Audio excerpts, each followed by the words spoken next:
about equanimity and freeing our minds from attachment to friends, aversion to enemies, people we don't like, and apathy towards strangers.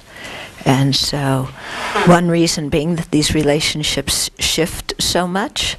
Somebody's a friend one day, an enemy the next, a stranger, and in our lives constantly changing. And then, like when we did the exercise, really seeing that our putting people in categories of friend, enemy, and stranger is so subjective and entirely due to evaluating the goodness of people based on how they treat me. Because that's basically what it is, isn't it? If they treat me well, they must be good people. If they don't treat me well, they must be bad people. We call that logic. What do you think? Is that true? Is that true? We live our lives like it's true, don't we? If they treat me well, they must be good people. If they treat me poorly, they're bad people. If they're good people, they're worthy of my attachment and clinging. If they're bad people, they're worthy of my retaliation and anger. So we have all these kind of assumptions and distorted reasons in our mind that we've never even noticed we have and have never bothered to question. And because of that, we just live under the influence of these misconceptions and the disturbing emotions that they cause. And then we do things that are kind of messy, aren't they? Yeah? It's kind of hard to, really admit this at first. Because we're so used to blaming the outside. That's how we've been brought up, isn't it? My happiness and suffering come from what other people do. Yeah, my happiness comes from outside of me, so my job in life is surround myself with everybody and everything that makes me happy. My suffering comes from outside of me. I'm a victim, so I've got to get rid of all these people and things that damage me. Yeah, and that's kind of the our worldview. And it fits in so well with the friend, enemy, stranger thing. And yet, has that worldview brought us the happiness we want? Yeah, is it even true? Is it true that your happiness comes from people outside of you? And your suffering is caused by other people?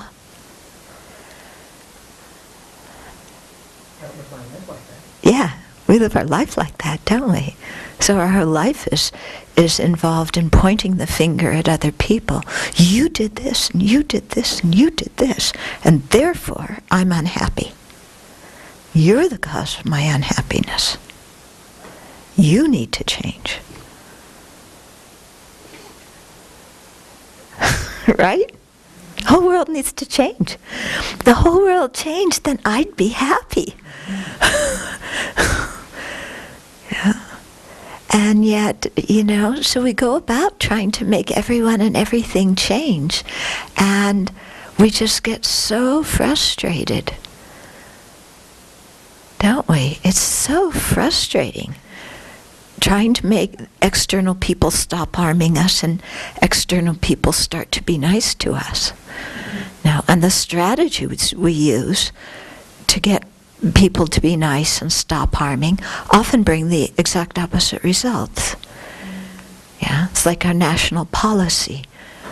We'll balm you until you decide that you like us. Isn't it?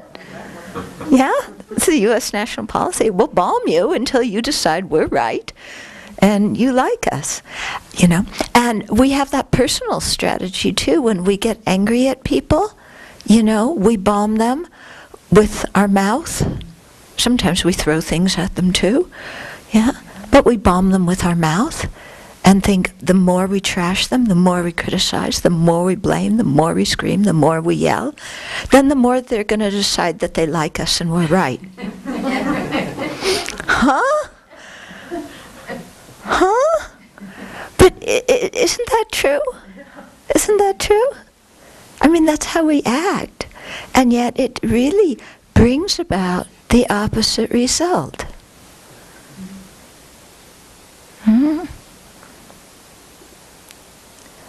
So, something's wrong with our worldview there. Something's terribly wrong with it. And so what we're trying to do in this genre of teachings for cultivating the altruistic intention, what's called bodhicitta, is we're trying to undo these misconceptions and counteract the disturbing emotions that they provoke, and instead learn to see things more realistically and in a more beneficial way as well. So it actually takes great courage to do this. It takes great courage, because the rest of the world kind of supports our wrong way of looking at things. And the moment we start talking about forgiveness, for example, oh my goodness, people think that we're letting people walk all over us. Yeah, the moment we start talking about compassion for the people who've harmed us, people think that we're just, kind of crazy. Yeah. I remember one time, many years ago, watching a journalist from the Los Angeles Times interview His Holiness Dalai Lama, and said to His Holiness, you've been in exile for, I don't know, it must have been like 40 or 50 years at that time. You've been in exile all that time. There's been genocide in your country. There's been environmental destruction in your country. There's been so much tragedy there. How come you don't hate the communist Chinese?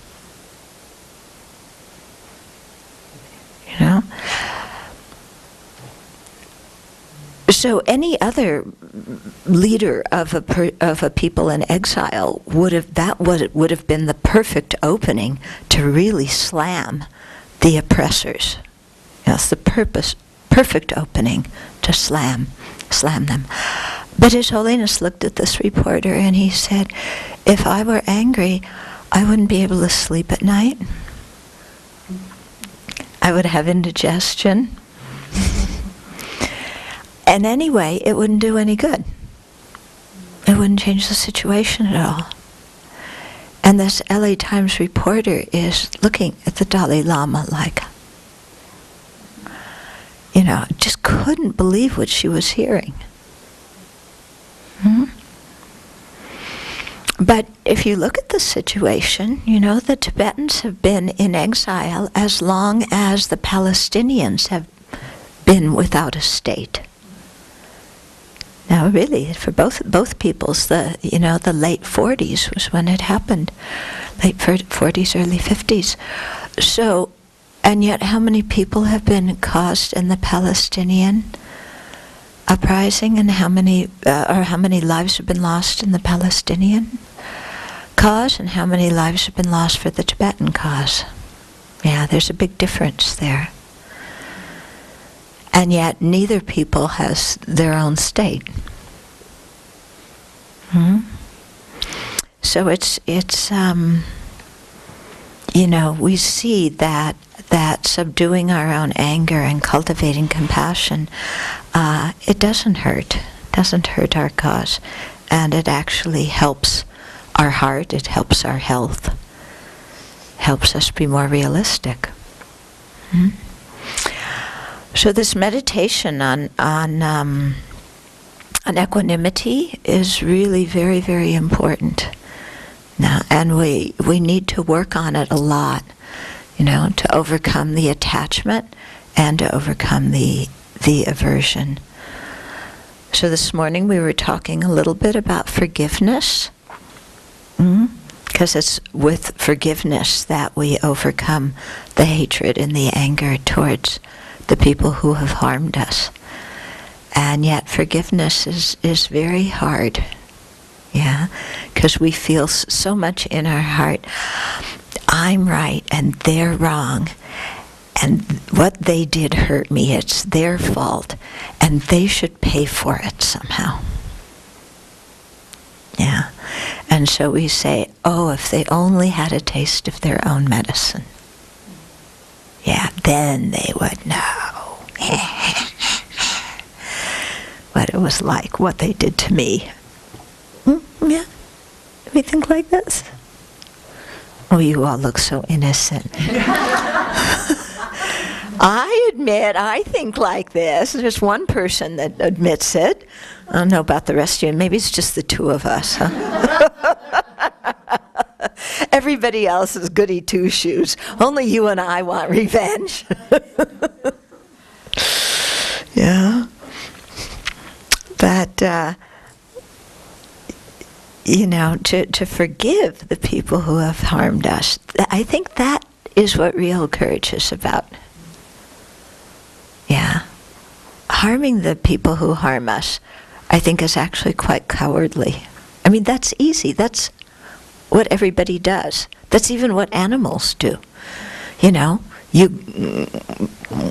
One dog growls, the other one growls. Nothing special about retaliating. But they say about practitioners of Chenrezig, that there's 4 practices that they do.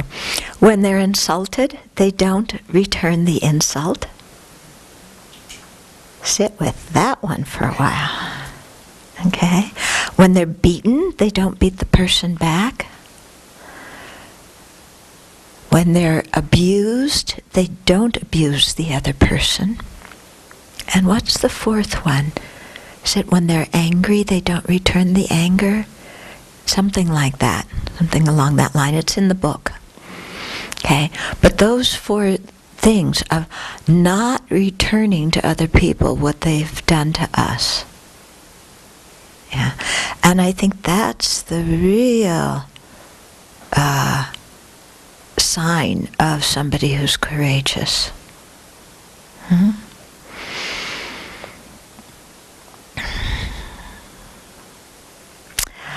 And it's also, I think, the sign of somebody who's wise, because if we don't forgive, then we go through our whole life stockpiling pain and hurt.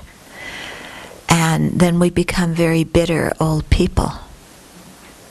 Because we've kept a good tally sheet our whole lives of everybody who's hurt us, everybody who's harmed us. We've never forgiven any of them. We've never forgotten any of them. Yeah. Sometimes, even with the people we love, we have our little mental computer file that we keep of everything they did wrong, so the next time there's a big fight, we have lots of ammunition. It's true, isn't it? We don't just fight about the issue at hand, but we have our computer file that of everything that we've been collecting since the last fight. And you did this, and then you did this, and then you did this. Okay? But I think it's this stockpiling of hurt and pain and anger that makes people, bent over and bitter when they're old. And who wants to grow up and be bitter? Or grow old and be bitter? Well, grow up too. We haven't grown up yet. Yeah. Actually, if you're bitter, you still haven't grown up.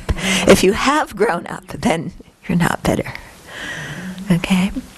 But some old people who are very bitter, even sometimes young people who are bitter. Yeah? Such a incredibly painful mental state. Then nobody even needs to harm you because you're harming yourself all the time. With this constant rumination about how unfair the world is. Yeah. So really learning to forgive, I think, is very important. And forgiving simply means that from our side, we stop being angry. It doesn't mean what the other person did was okay. The Holocaust was not okay. Yeah. What Stalin did was not okay. What Mao did was not okay.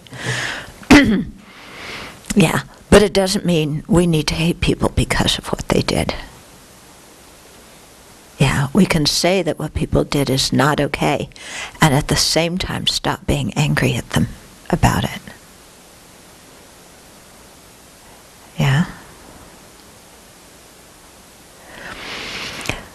So we don't necessarily forget what people have done. And that comes into the talk about trust we were having this morning, is if we've had experiences with certain people, and we know that, they're not particularly trustworthy in certain areas, then we don't forget those past experiences and just say, oh, I trust you now. Yeah, no, we remember those past experiences. We know that's not an area of the other person's strength, so we don't trust them in that area. But we don't hold anger and resentment against them about it either. Yeah, because that anger and resentment harms us. We're the principal one that's harmed by our own anger. Like I was saying this morning, the other person's just doing what they're doing. They're at the beach, they're having a cup of tea, watching a movie. We're sitting there going over and over, they did this, and then they did this, and that's not fair, and how dare they, and who's the one that's suffering? This one. They did something once to us, we ruminate about it, and do it to ourselves again and again and again. Yeah. So I think to really forgive, we have to stop that thing of rumination, And because we all have those videos playing in our mind of what other people did to us, don't we? Your childhood videos, the childhood videos of the nice things that happen, those are on the top shelf, very dusty. We don't play those so often. The childhood videos of, they did this and they did that, those are the ones that are well worn and, we review quite often. But we know what happens when we replay those videos in our own mind. Yeah? We know the storyline, we know the conclusion, so why do we keep replaying them? Isn't that just a form of harming ourselves, torturing ourselves to keep replaying those old videos? It is, isn't it? It serves no productive purpose at all. If we're talking about the brain, maybe you say just those neural pathways are too well worn.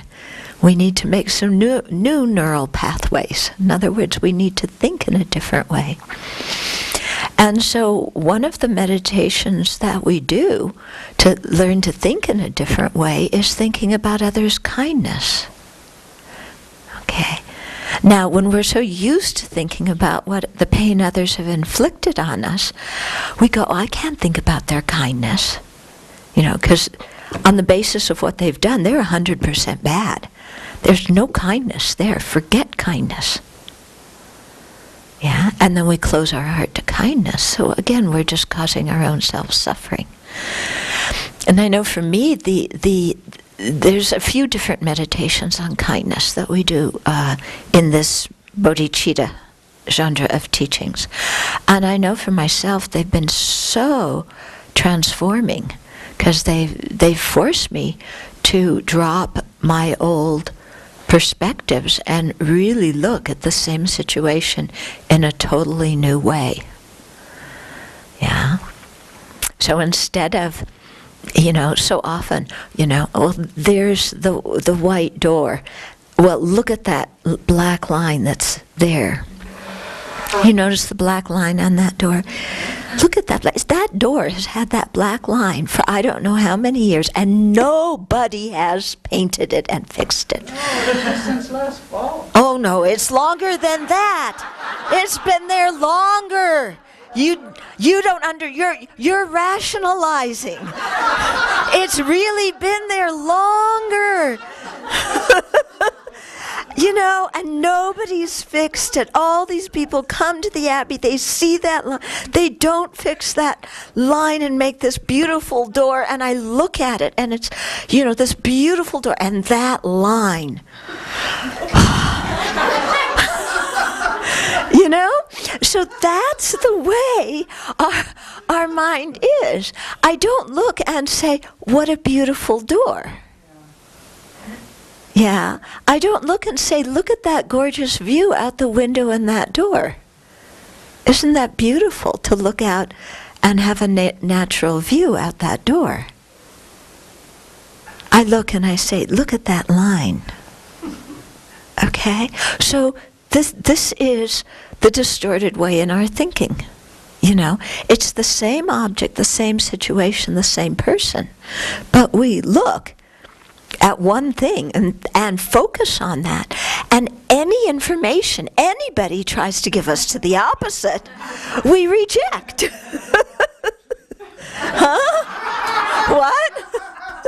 About 10 months. No, I'm sure it was there before. Anyway, that door needed to be painted even before that, because even Bruce Millard, the architect, came, and when he came in here, he said that white door distracts from seeing the green of the altar. You need to paint it green. That was years ago. Yeah. And it's also had that line. So it's been needed to be painted for a long time. Yeah. You people, you just don't know. 9 years. Okay. Yeah. But this is the way our mind is, This is the way we work. Okay? So what the meditations on kindness are doing is they're stretching our mind. It's like we have to look at the situation from more perspectives instead of locking ourselves into one unrealistic, unbeneficial perspective. Okay? So there's two methods that we use to do this. One is called the 7-point cause and effect, the instruction, 7-point cause and effect instruction, and then the other one is called equalizing, exchanging self with others. Okay? And so they both have contained within them meditations on the kindness of other sentient beings. Okay? So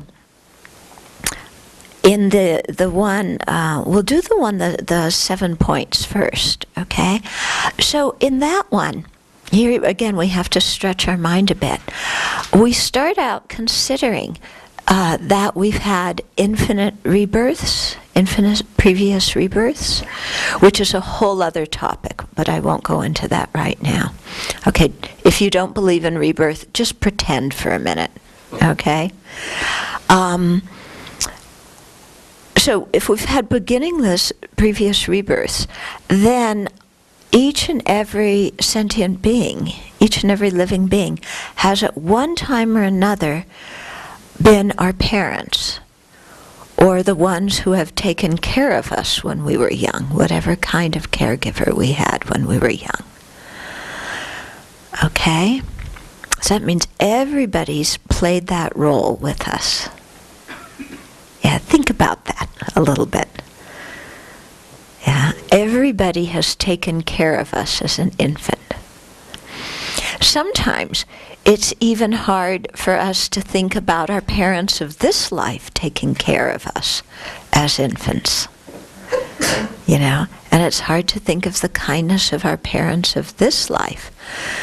And to realize that they were ordinary people who were doing the best they could, despite their own life circumstances, despite the way they grew up, despite the pain that they had, despite the dysfunction in their families when they were growing up.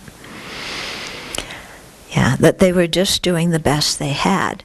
And actually, what they did was quite good, because the proof is that we're alive. Okay? That's the bottom line in proving that our parents or whoever took care of us when we were little was kind is that we're still alive. Because if they hadn't been kind, as infants, there was no way we could have sustained our own lives. We're completely, 100% dependent on the kindness of others. Yeah. When we came out of the womb, we couldn't talk and say, hey, I'm hungry, feed me. Hey, I'm too hot, take this cover away. Hey, I'm too cold, put the blanket on. Hey, I've been sitting in this dirty diaper, change it. Hey, I'm afraid of, this new thing that I saw. When we were infants, we couldn't communicate with, verbally. We didn't understand what was going on in our experience. Do you know that when babies cry, they don't realize that that awful sound is coming from them?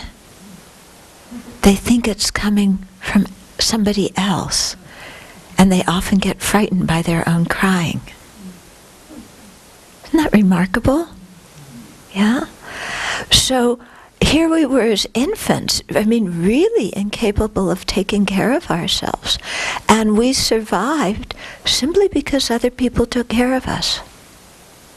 100% because other people took care of us. Yeah? So even if our parents couldn't take care of us, they made arrangements for somebody to take care of us. So that in and of itself is kindness, isn't it? And then if they could take care of us, their kindness in doing this. If they couldn't, the caretaker, the caregiver who, took care of us. So to really sit and think about that, imagine yourself as a little infant and how many people took care of you. Yeah? If I moved in your house and started crying in the middle of the night because I wanted to eat, not just once, but a few times I would cry in the middle of the night, and I expected you to get up and feed me. Yeah, would you do it? I don't think so. But that's what our parents did for us. Isn't it? When they had us, we were total strangers. Our parents, when you have a baby, it's total potluck. You don't know what you're getting. So they got us. We were a total stranger. And then, whenever we cried in the middle of the night because we were hungry, they got up and they fed us. For years. No matter how sleep deprived they were. Yeah, no matter the fact that they would just rather tune it out and get a good night's sleep themselves, they got up and fed us. And then, they took care of us. They did so many things for us when we were totally helpless infants. Even when they were sick. They may have had a cold, they may have had the flu. But whoever was taking care of us, no matter if they were sick or whatever, they took care of us. They fed us, they changed our diaper, they held us. Yeah. We learned to talk because of them. We didn't learn to talk because of ourselves. We learned to talk because other people kind of held us and went goo, goo, ga, ga, and mimicked our sounds and, said things many, many times so that we would understand proper pronunciation. Yeah, people actively taught us how to talk. And yet, talking and using language is a skill that we just take for granted. We use it every day. And yet, we only have this skill due to the kindness of other people. Yeah? Even mama turkeys. They teach their young, don't they? They teach their young how to peck what to peck at, what to be afraid of. Yeah. They teach their young, hey, stay close to Mama Turkey. Stay together, fly in the trees at nighttime so that the coyotes don't get you. Yeah? And so in the same way that turkey mamas taught their chicks, our parents or our caregivers taught us. Yeah? The exact same way, isn't it? You know, we went, yep, yep, yep.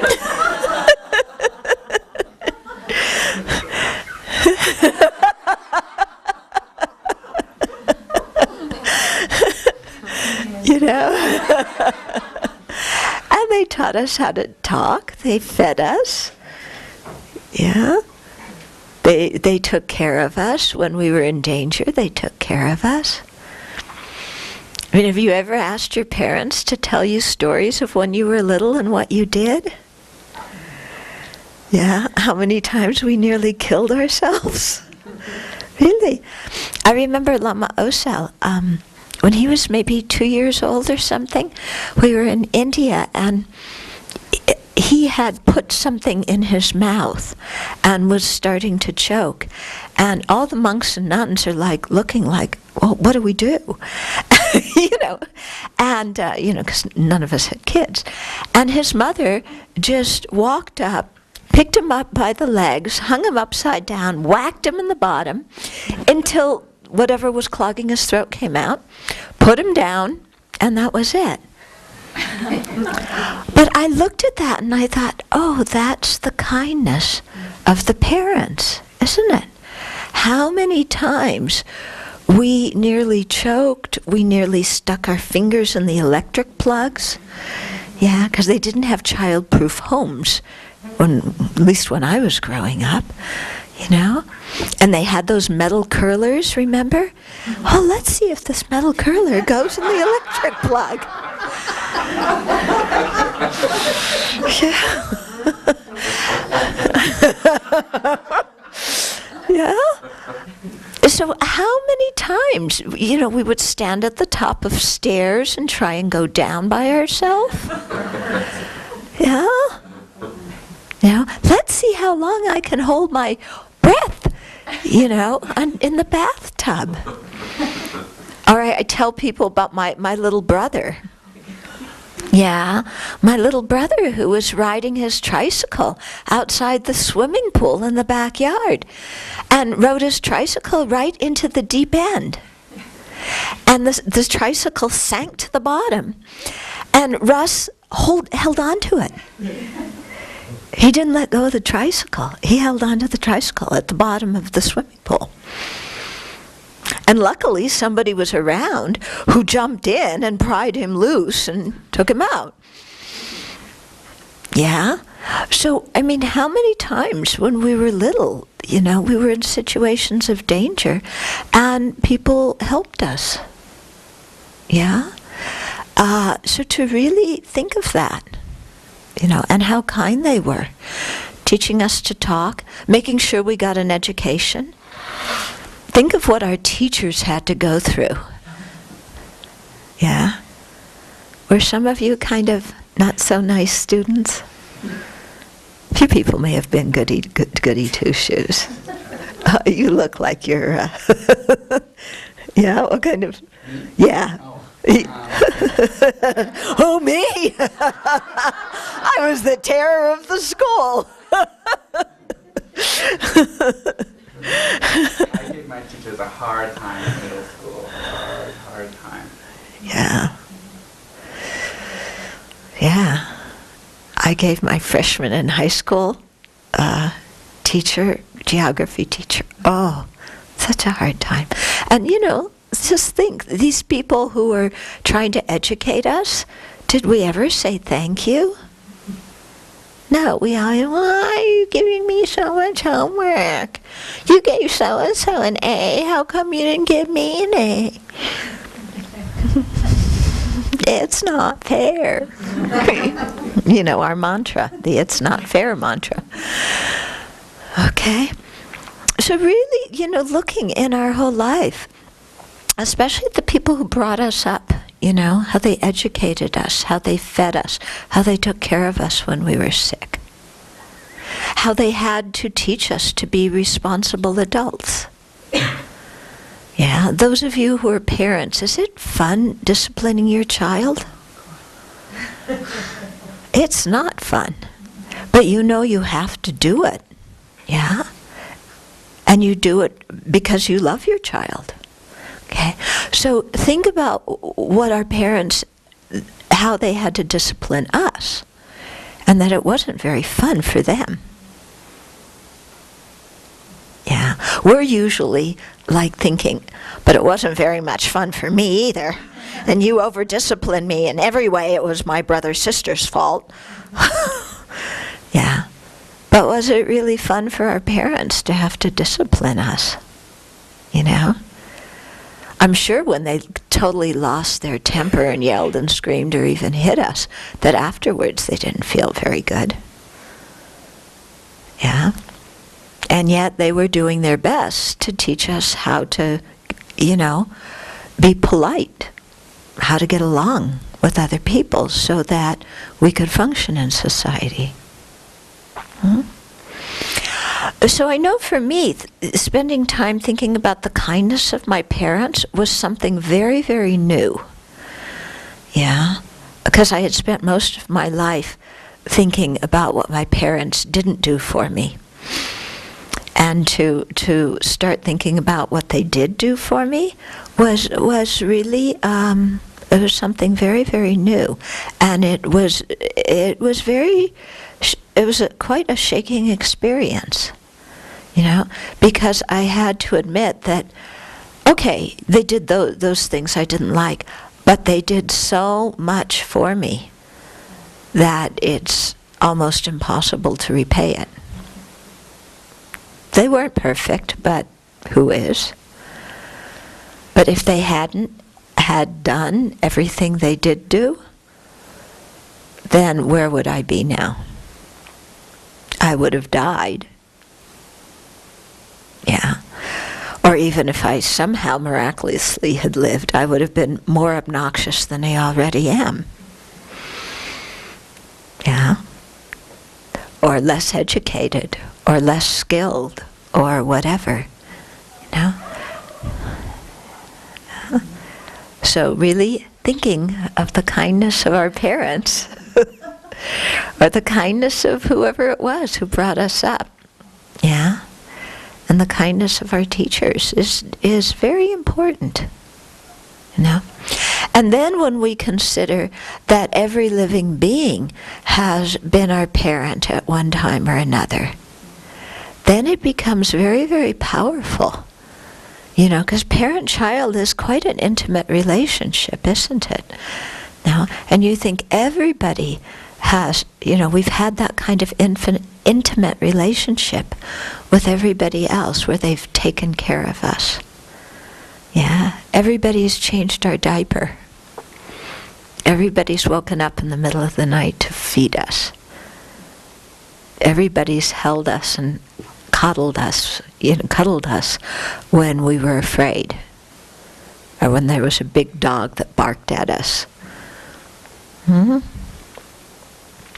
Yeah, so we've had that kind of relationship with everybody.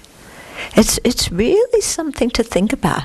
It changes our perspective on how we look at other living beings. They say Lama Atisha, he was one of the great Indian sages who went to Tibet to spread the Dharma there, that whenever he saw any living being, he would say, "Hello, Mother." Yeah, so his disciples saw him with the donkeys, saying, "Hello, Mom." Yeah? Yeah? So can you imagine? You see the little mice, or you see the stink bugs. We have lots of stink bugs now. You say, "Hello, Mom." And then one part of your mind goes, "Oh, that couldn't be my mother." Well, how do you know? Yeah, my mother's died. Some of your mothers may have died too. Do we know where our mothers have been reborn? We don't know. And even if it's not the mother of this life, what about mothers of previous lives, you know? That stink bug has been our mother, or that gnat has been our mother, or that coyote, you know, that politician, that Wall Street bank executive, you know, whoever it was, you know, your ex-husband or ex-wife, they've also been your mother and have been kind to you. Yeah, it's really something to think about. Mm-hmm. And when we think about it, you know, very deeply, there's a big shift in our mind, a big shift. And we start having some feeling of closeness with other living beings.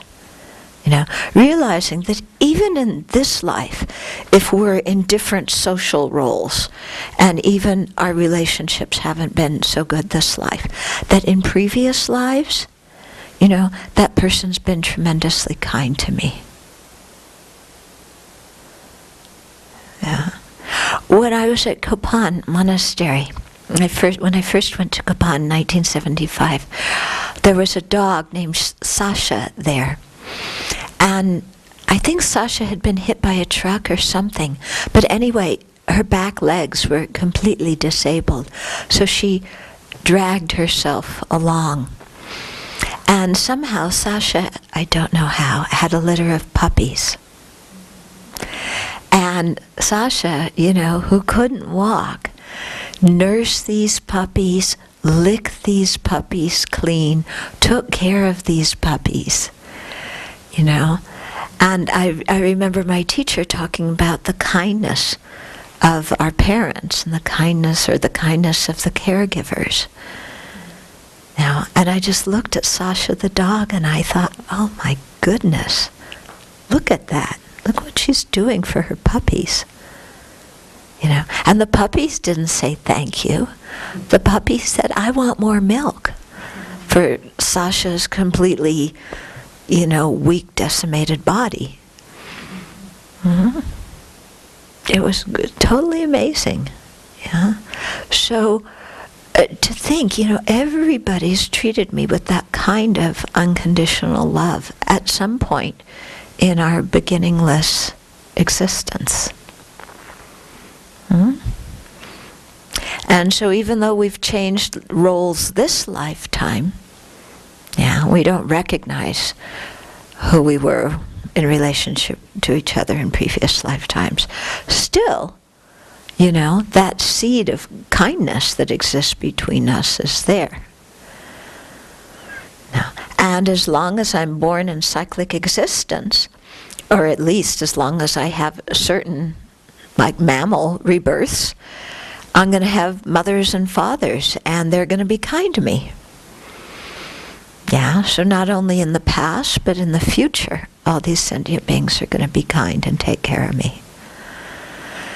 Yeah, so that, for me personally, that opened my mind up to the whole idea of the amazing kindness that there is in this world.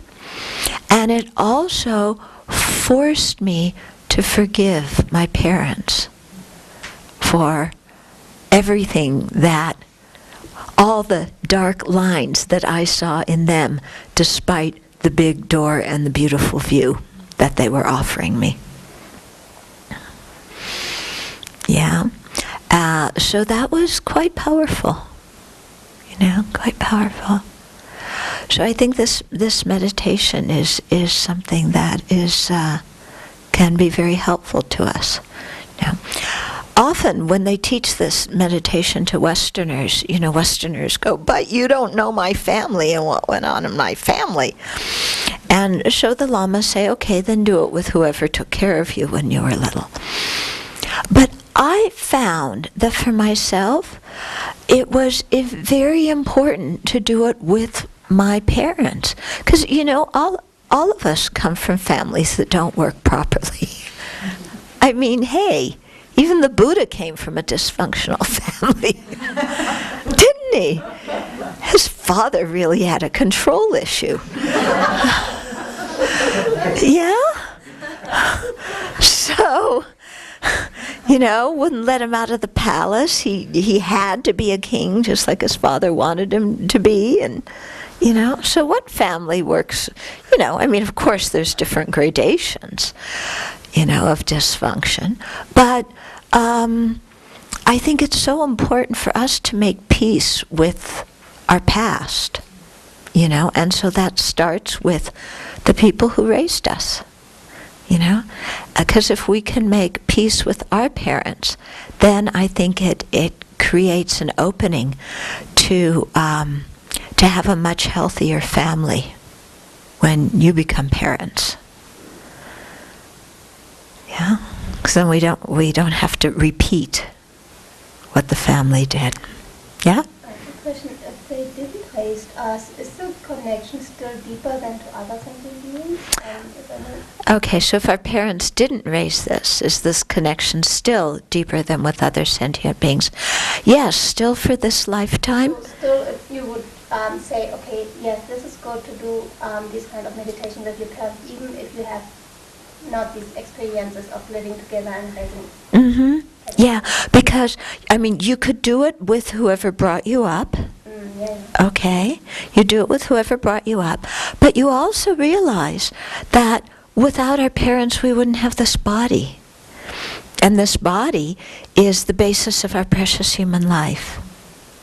So bottom line is our parents gave us this body. Yeah? And that's a big thing. That's a big thing. Okay? So that kind of opens the door, I think, to healing a lot of things from the past. And if we can do that with our parents, then we can start seeing the kindness and forgiving other people, from the past too. And the more we can forgive people from the past, the less burden of resentment that we carry around with us. And also, the less tempting it is to create more resentment and anger. Because the more we're able to forgive people from the past, then the less we project what the past harms onto present people. Okay? And so the less we create new enemies in the future. Okay? So it means more internal happiness for us. It means better relationships. It means other people are protected from our anger.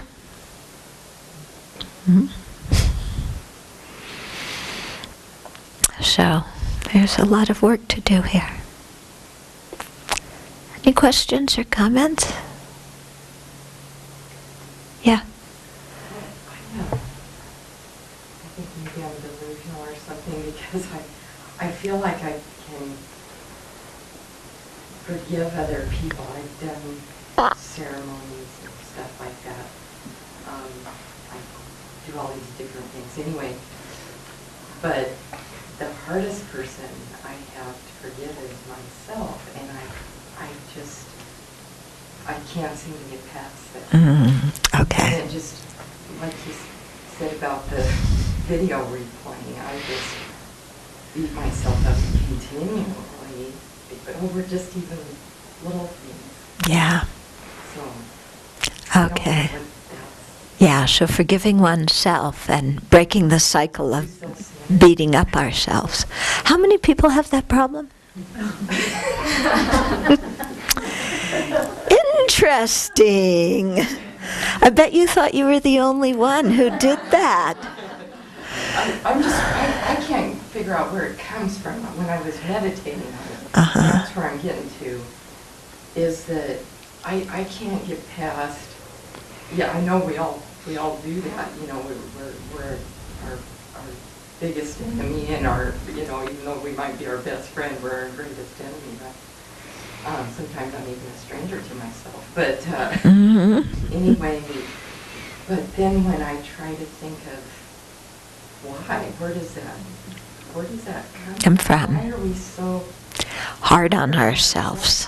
Yeah.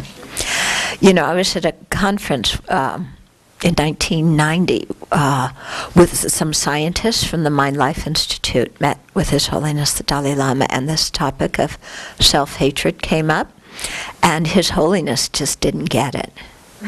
You know, he just didn't understand it. And when he looked around the room, and there's the likes of John Kabat-Zinn and, you know, all these kind of very successful people in the room. And he said, who has self-hatred? And everybody goes, I do. He was just floored. And so he said, why? And so we had a brainstorming session. Yeah? And there were so many interesting things that came out of, you know, why we did that. You know, and some has to do with maybe we were brought up to compare ourselves to our siblings or compare ourselves to our schoolmates. We always, you know, we had pressure from home to be a good athlete or be a good musician or to get good grades. So we were always in this competitive role. And whenever you compete with somebody, you usually wind up not first, because only one person gets to be first. Yeah. So that, and so when you're brought up that, you know, your goodness comes if you're number one, then you're kind of set up to not think you're very good, because how often are you going to be number one? Not very often.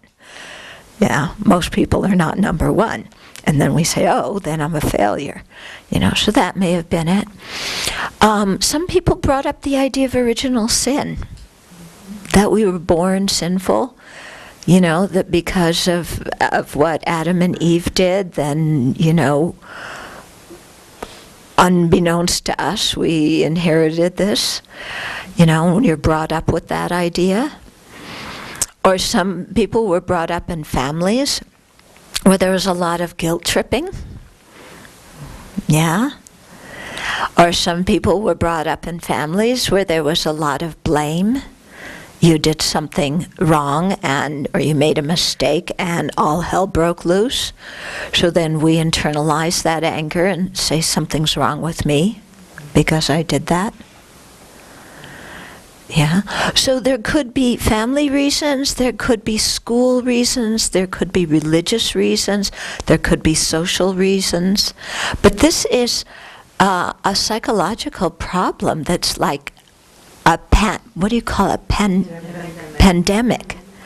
You know, in the Western world. I think it's not the same in Asia. You know? And like I said, His Holiness just didn't understand this. He said, but you're so successful. Why do you hate yourself? You know? He just couldn't get it. Okay? So, again, you know, I think regardless of the reason why we do it, we have to stop doing it.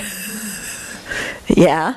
Because that is our own dysfunctional habit. Yeah? Yeah? And so what I find helpful is just to remind myself, you know, I've played this video, I know the script, I know the outcome, it's totally ridiculous. Press the stop button. Just press the stop button and change my thought to something else. Yeah? And then when that self-critical mind comes and we start saying, oh, you're so this, you're so that, you know, to ourselves, to look and ask ourselves, is that true?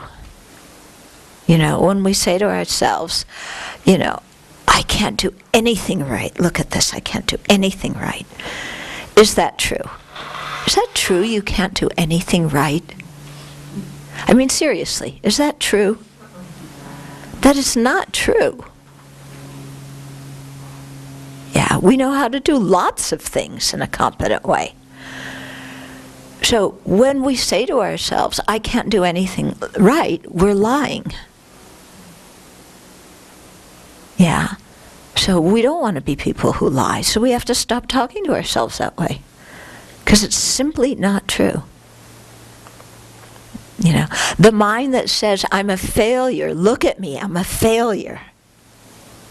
Yeah, you have that mind? I'm a failure. Yeah. Is that true? You know, what is a failure anyway? And what are the criteria of being a failure? There's so many different areas of life you can fail in. What does being a failure mean?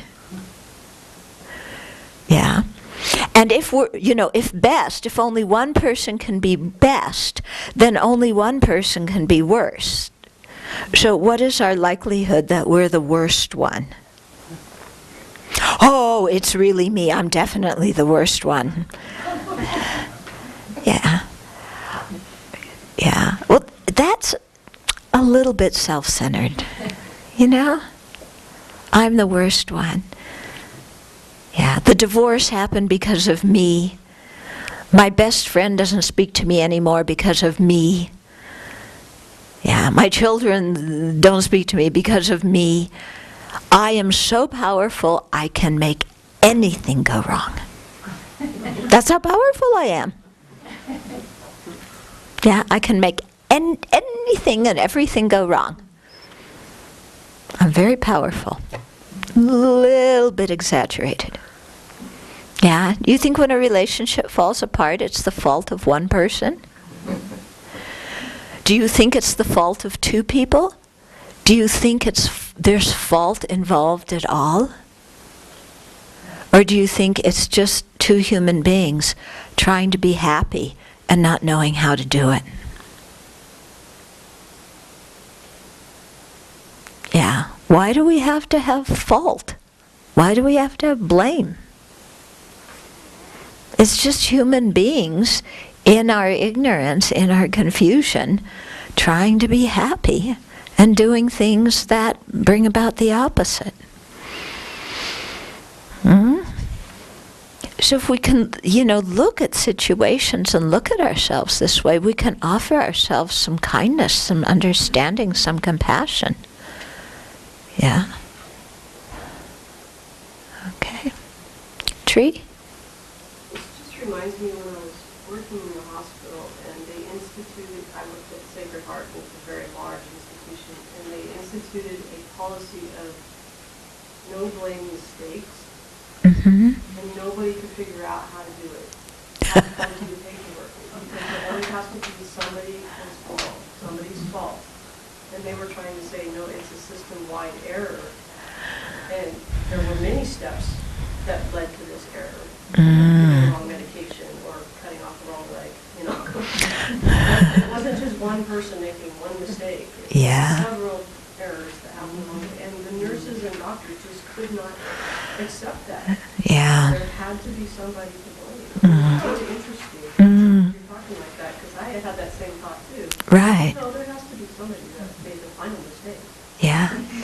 Yeah. But anything you look at, like you said, there's so many causes and conditions. How can we pin it on one person? And anyway, what's the use of pinning it? Why do we have to point the finger at a person? Why can't we say an action was mistaken? Instead of saying the person is wrong, the person's evil, the person is at fault, say the action was ignorant, the action was mistaken. And there were many mistaken actions in there.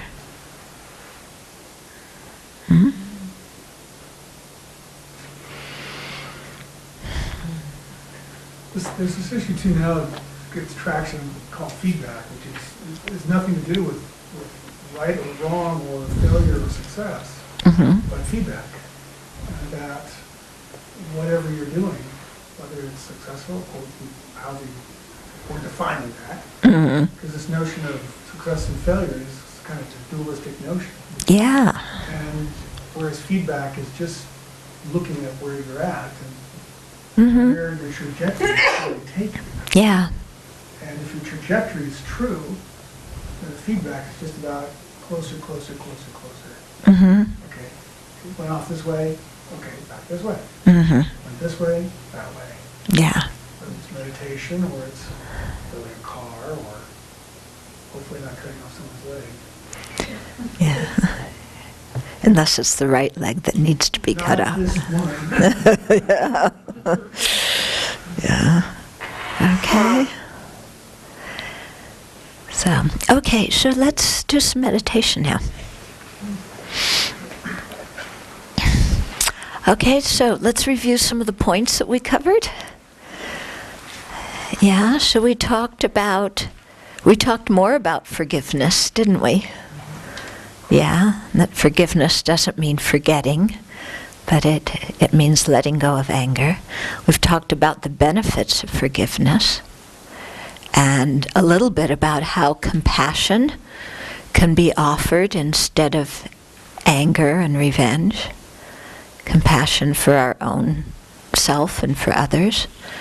So we talked about self-forgiveness a little bit, the reasons for self-hatred. Talked about the kindness of our parents, or whoever it was who brought us up, and learning to recognize that kindness and imagining ourselves as infants who are in need of protection and being given that protection and nurturing. Yeah, as proven by the fact that we're alive. Okay, what else did we talk about? Stockpiling or binge list. Yeah, so, yeah, to stop stockpiling our what you did wrong list. Yeah, and not returning harm in the face of harm, or criticism in the face of criticism. So in a way we talked about what real courage meant. Mm.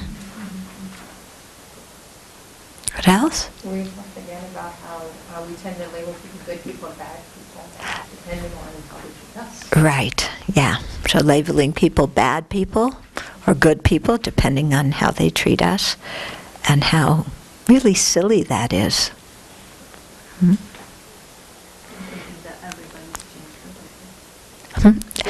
Thinking that everybody's changed our diapers. Yep. Yep. Okay, so let's take about 10-15 minutes and contemplate these different points. So really, contemplate them and apply them to your life, and, see if you can work through some things and look at some things in some different ways.